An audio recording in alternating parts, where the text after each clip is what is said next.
Personi që po e shihni në fotografi është Dušan Maksimović, terroristi që mori pjesë në sulmin e 24 shtatorit të 2023-s në Banjska e që nga gjykata themelore në Prishtinë u dënua me 30 vite burgim. Por historia e tij e krimit nuk mbyllet vetëm me këtë rast.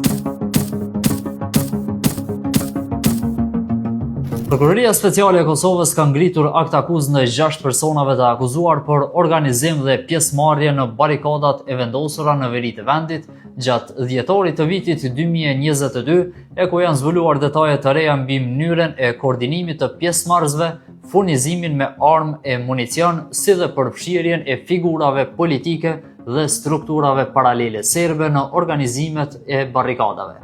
Në mesin e të akuzuarve nga ngritja e kësaj aktakuze është pikërisht edhe Maksimović. Një nga pjesët më domethënëse të aktakuzës e siguruar nga betimi për drejtësi lidhet me komunikimet e zhvilluara në aplikacionin Signal mes Dušan Maksimović, Miloš Radosavljević, i njohur si Kurto, dhe Nemanja Jolović, i njohur si Sfemo.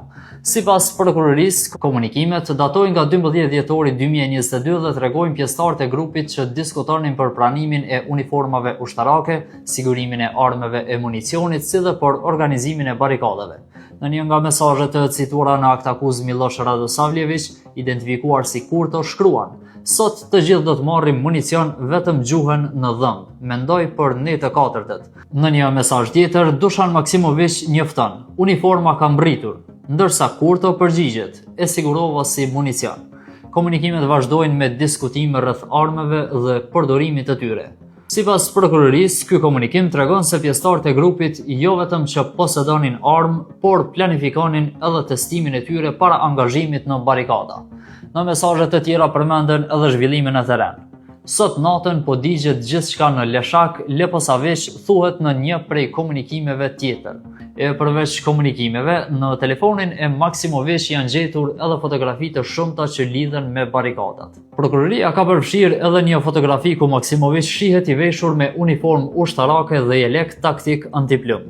Një pjesë e veçantë e akt akuzës lidhet edhe me Igor Simić, zyrtar i listës serbe, si dhe ish deputeti i Kuvendit të Kosovës. Sipas prokurorisë, nga analiza e telefonit të pandehurit Dušan Dobraq, janë siguruar edhe komunikime që tregojnë se pjesëmarrësit në barikada merrnin udhëzime edhe përmes grupeve në Viber.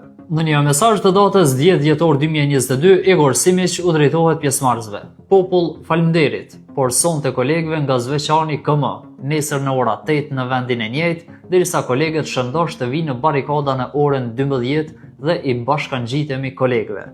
Sipas akt akuzës, ky mesazh po konsiderohet pjesë e komunikimeve që lidhen me organizimin e ashtu edhe menaxhimin e barikadave. Prokuroria pretendon se i pandehuri Nenad Orlović ishte pjesë e strukturës ilegale serbe Mbrojtja Civile, organizatë që më vonë u shpall terroriste nga qeveria e Kosovës. Në dosje përfshihet një fotografi ku ai pretendohet se shihet i maskuar më 28 dhjetor 2022 në Rudar. Sipas prokurorisë, pjesëtarë të Mbrojtjes Civile ishin angazhuar në sigurimin e barikadave së bashku me ish policë serb që kishin dhënë dorëheqje nga institucionet e Kosovës.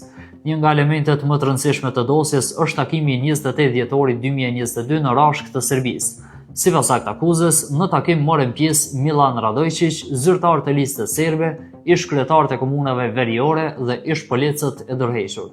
Prokuroria pretendon se gjatë këtij takimi presidenti serb Aleksandar Vučić kërkoi që barikadat të hiqeshin brenda 48 orëve pas lirimit të Dejan Pantićit nga masa e paraburgimit.